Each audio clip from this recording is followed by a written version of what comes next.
Welcome back to Newsroom. I'm Chella Smith. This is your Middle East U.S. entertainment news here on YouTube. I air on Fridays. I bring you the latest on reforms and economics Iraq based on reports put out by the Middle East news media outlets. I do this weekly review and it's based off my interest. Thank you everyone for joining me.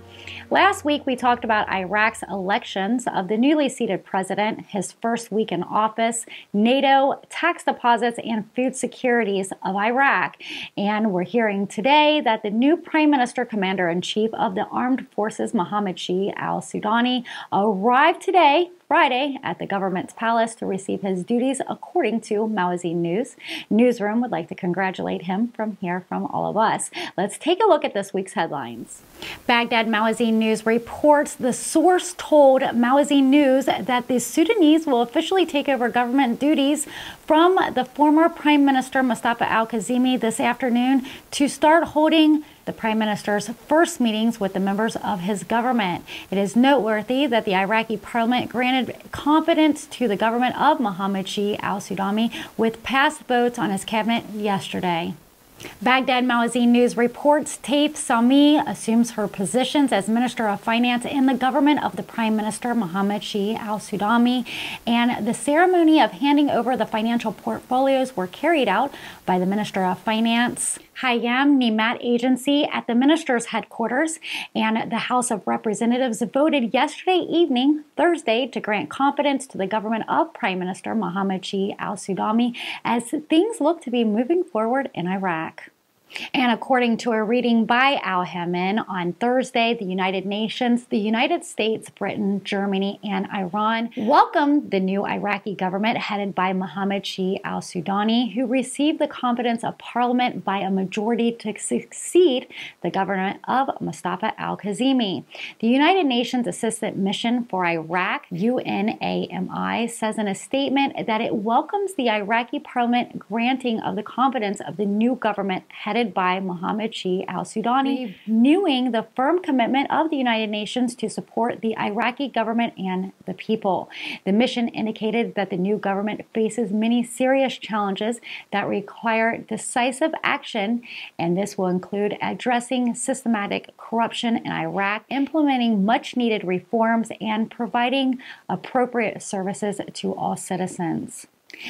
The U.S. ambassador to Iraq, Elena Romanowski, says that the first foreign official to congratulate the new Iraqi prime minister, and she says in a tweet on her Twitter page, seen by Anatolia, that her country's government looks forward to welcoming the new government to promote our common goals during the pivotal stages for Iraq and its people. British Foreign Secretary James Cleverly, via his Twitter account, says, also congratulates Al-Sudani on his appointment to a position of the Prime Minister. Cleverly expressed his country's readiness to support the Sudanese and his government in taking urgent measures to address the challenges facing Iraq. In a context, the German ambassador to Iraq, Martin Jaeger, says in a tweet on Twitter account, we congratulate the new Iraqi Prime Minister for his government obtaining the confidence of the parliament. We look forward to working closely with you and your government. He added, noting Germany will remain a reliable and stable partner for sovereign, united, and diplomatic Iraq. In turn, the Iranian ambassador to Baghdad, Mohammad Kazim al-Sadiq, says in a tweet via his Twitter account, we congratulate the vote of the Iraqi government and its exit from political impasse that lasted for a year. Al-Sadiq wished the government success in servicing the Iraqi people of all stripes and components.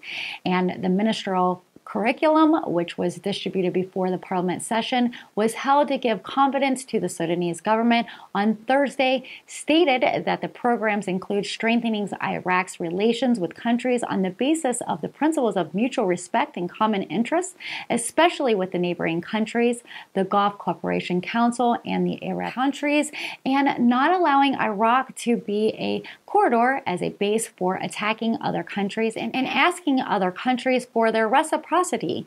He also pledged to continue dialogue between Iraq and the countries of the international coalition regarding the presence of the international forces in Iraq according to the needs and requirements of the perpetuating security and stability in the ways that preserve Iraq's sovereignty and unity. After more than a year of political crisis, the Iraqi Council of Representatives granted on October 27th by an absolute majority confidence to the Shiite government candidates of the Coordination Framework forces, and an expert believes that the passing of the Sudanese government so easy came as a result of the absence of the Sadr's movement from the House of Representatives after the withdrawal of 73 deputies last June. Shafaq News then reported the United States congratulated the Iraqi Prime Minister Mohammed Shia'a Al-Sudani on his government gaining confidence of the Iraqi parliament. The U.S. State Department spokesman Ned Price says that Washington looks forward to working with the new government to improve services for the Iraqi people and to ensure a secure, stable, and sovereign Iraq as outlined in our Strategic Framework Agreement. The Iraqi people deserve an economic opportunity, an end to corruption, and an improvement in public services. Price said in a statement expressing the United States welcomes for the Sudanese Prime Minister's commitment to placing weapons under the control of officials and legitimate state institutions. The statement reiterated Washington's readiness to work with the Iraqi government and the Iraqi people to address Iraq's challenges together, from improving respect for human rights to addressing climate changes and improving economic opportunities for the growing population. Price stressed that Iraq is a partner with the United States as it moves forward with reforms. On Thursday evening, the Iraqi parliament voted for the ministerial cabinets of the new prime minister, Mohammed Shia'a Al-Sudani, after his voted by an absolute majority of his ministerial program. Getting back to the economics in Iraq, Shafaq News reports the financial economic advisor to the Iraqi Prime Minister, Mauser Mohammed Saleh, commented on Wednesday on the decline in the exchange rate of the U.S. dollar against the dinar during the past days. Saleh told Shafaq News agency the decline came as a result of rumors about the intentions to raise the Iraqi dinar exchange rate, which caused panic among some to get rid of what they had in foreign exchange, which is harmful speculative act and falls under the rumors factor or the so-called colored market information. The financial and economic advisor to the Iraqi Prime Minister added that this information is not pure.